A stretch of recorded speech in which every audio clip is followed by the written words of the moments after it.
USS Mount Whitney began transiting from the Black Sea into the Mediterranean following the conclusion of drills with other NATO partners.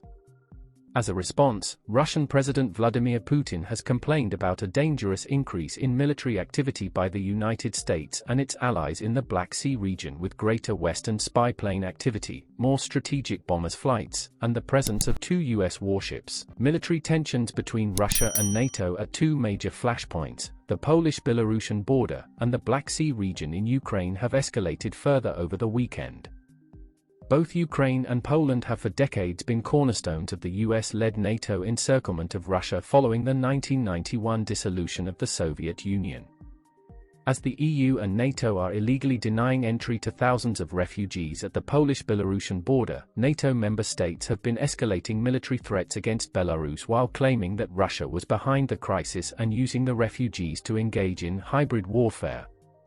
The far-right Polish government of the Law and Justice Party announced that Poland, Latvia, and Lithuania intended to evoke Article 4 of the NATO Charter to convene an extraordinary meeting of NATO. The Polish Prime Minister Mateusz Morawiecki called it inevitable that the alliance gets involved.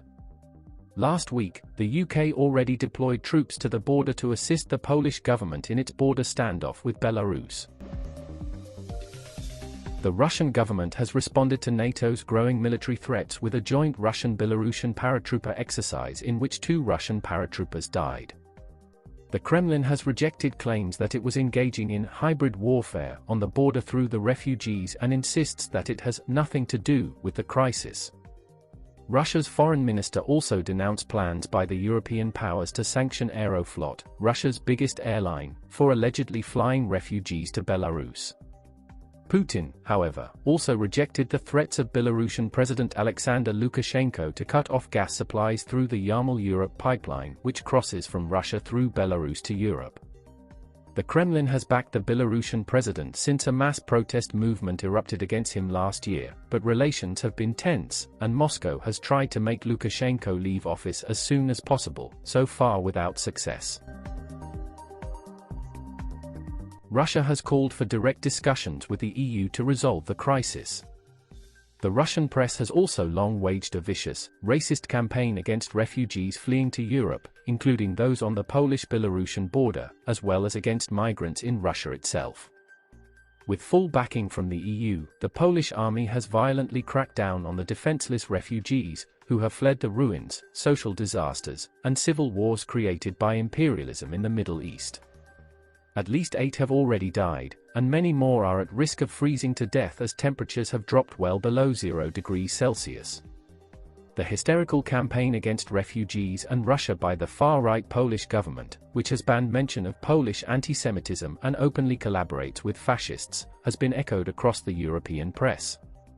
Germany, in particular, has seen a massive press campaign, and the German government has already declared it would send thousands of policemen to fight off migrants at its border with Poland. In an indication of the fascistic forces that are being stirred up, the press service of the 61st Infantry Division of the Ukrainian Army declared on its Facebook page that it would destroy any migrants trying to cross the Ukrainian border. Ukraine earlier announced it would move 8,500 soldiers and police officers to its 1,000-kilometer border with Belarus and build border fortifications for €560 million. The regime, which has emerged out of an imperialist pact, has been heavily promoting far-right forces for many years. Neo-Nazis regularly march on Ukrainian streets and terrorize and assassinate political opponents, journalists, and ethnic minorities with impunity.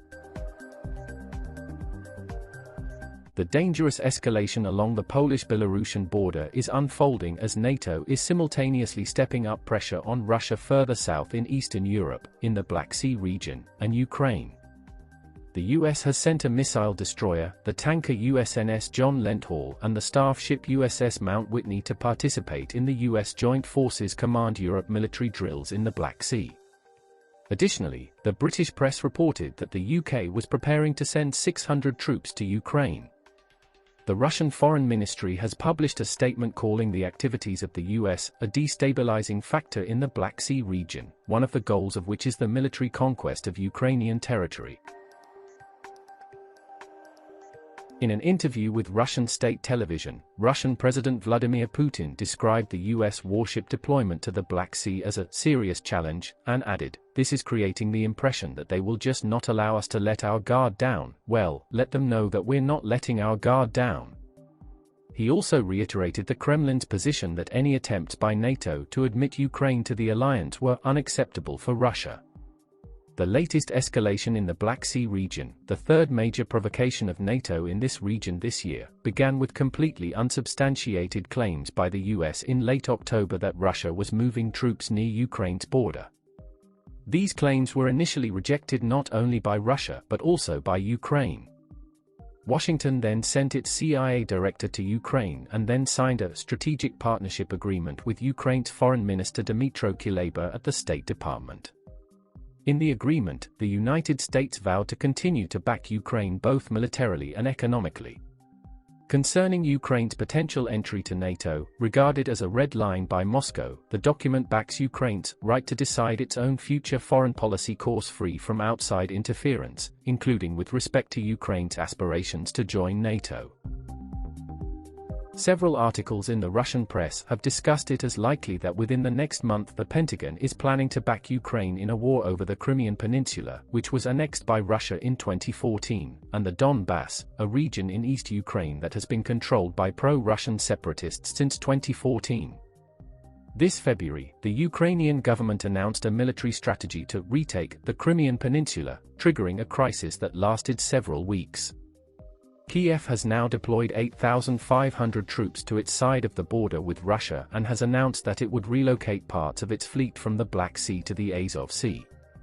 Any such move would be highly provocative, as these waters are claimed by Russia.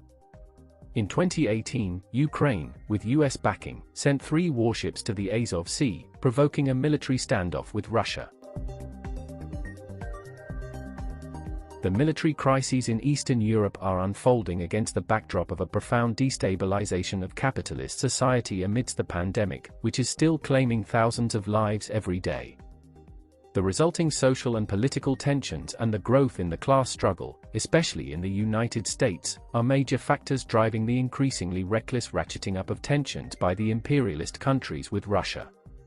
Class tensions are also running high in Eastern Europe and Russia, where the criminal handling of the pandemic by the ruling oligarchies has led to horrifying levels of mass death and infections among children. The crisis of the governments of these countries is lending the situation an additional degree of instability. The danger of war can only be countered through conscious efforts to build a socialist anti-war movement in the working class that needs to merge the fight to put an end to the pandemic with the struggle against imperialist war.